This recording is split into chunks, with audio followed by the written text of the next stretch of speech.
یک مردک خوب از ترما آزاد شده است. در او پروی ترمای وحدت مؤسسه سکونتی است. کدام محبوسی که آزاد شود در همون ترمای مؤسسه سکونتی تا با همون زمان مهلتش بچیده نمیره و قید میگیره. بعد که من دید آمدم بسیار گریه کرد. گفتم برادر چی علم داری که گریه میکنی؟ گفتم الله در زندگی خدمت نمیبخشم. گفتم چی کار کردی یکم؟ گفت باور کن من بسیار ماشینای بهترین داشتم، مال زیاده داشتم. هر روز همی زنم گفت همین بگاه زنگ میزد. ای مرد تو خدایی که درآمد داده است، که مگزینا داری، درآمد داری، من همین طلاهای دوره عروسیم خطی بگردم. میگه یک روز 10,000 سامان در کیسم گرفتم، اویلم از زنگ زدم که آماده باش مگزین طلا میریم. گفت در خانه مادر پیر داشتم. همین مادرم گفت صحبتی من با همسرم، همون مادر کلانسال شنیده است.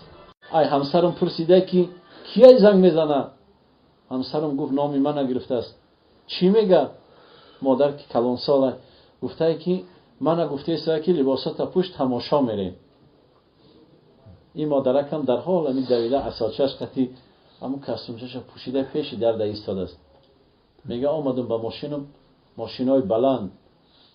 همسر ما گفتم بیا بشین. همسرم آمد شیش دید مادرم اسازنان آمده است. گفتم این کمپیر کجا میروه؟ و یا غرور گفت که آخه من گفتم که تماشا میریم، این هم کستومچش پوشیده آمد. گفتم من مطرح مگزین طلا میبرم. بعد این مادر اومد میگه در پشت ماشین کشاد، بزرگ سوار شید. منم نفرمادم دستش بگیرم. گفتم نه تانا سوار نشود. یه جوانی محبوس قصه میکنه، مردی محبوس زندانی یه هفته پیش.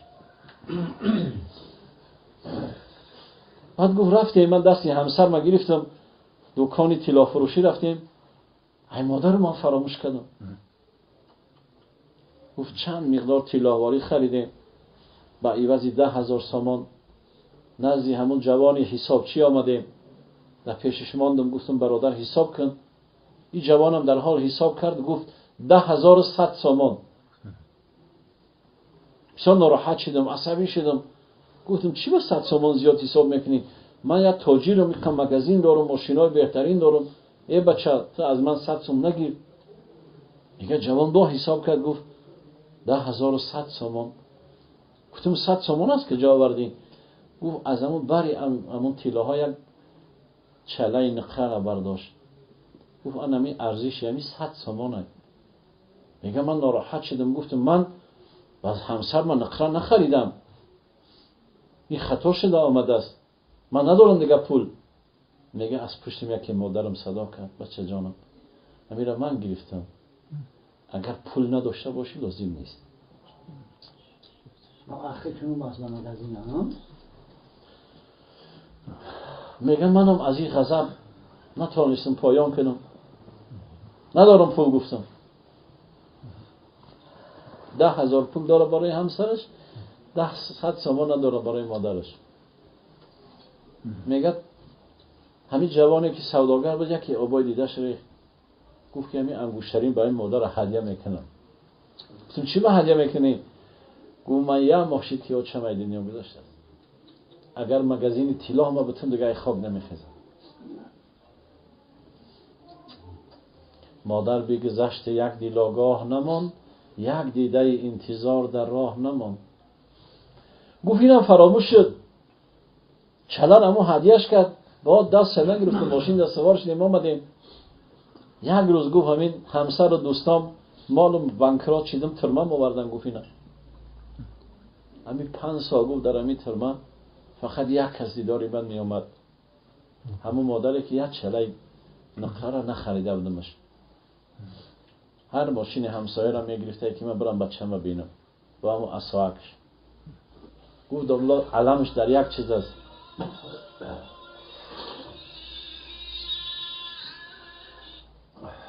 علم در یک نقطه هست. من 2 روز پیش از آن که از ترمه ببرم، همین 1 هفته مادرم نه آمد. سراسیمه شدم این مادرم چیکار کرده باشه. 2 روز پیش از جواب شدنم یک همسایه آمد گفت که مادر یه هفته شده از دنیا گذشت. همسایه ها به خاک بردنش. برای این دوستای عزیز، اگر کسی که در زندگی قدر پدر و مادرش بدانه هیچگاه خار نمیشه. رسول خدا صلی الله علیه و سلم بیان میکند که دعای پدر و مادر در حق فرزند مانند تیری که از کمان میبراید و در نشان میرسد. اگر باور کنید هر چیزی که ما داریم ایامو دعای پدر و مادر باور کنید. همین شما دعا میکنید پدرای نورانی که این دنیا آرام است، تنج است، یک رحمت خدا هست. زیرا شما به همون مهنت حلال، نان حلال این موی های سیاه سفید کرده. این زندگی را شکر کنیم به خدا، این حیات را شکر کنیم. این کسی در خانه پدر و مادر داره درهای جنت به خدا داره، در جنت به خدا داریم. خداوند همونو به راه راست هدایت کنه. خداوند اگر پدر و مادرمو در عالم خاکن، خدا قبرهاشون جنت قرار بده. خداوند مهربان دعای پدر و مادر برای دوستا و برای ما که در خانه مادر پیر داریم خدا نصیب کن. پروردگارا همین سرجمی وطن و ملت ما پریشان نکن. خدا همین صلح و صلاح و وحدت خدا ابدی نگه بدار. خداوند جوان مردانی که در ملک‌های غریبی هستند خدایا از آفات و گزه نگهبان شما باش. با دستی پر و با وقتی خوش و نزد پدر و مادر مهربان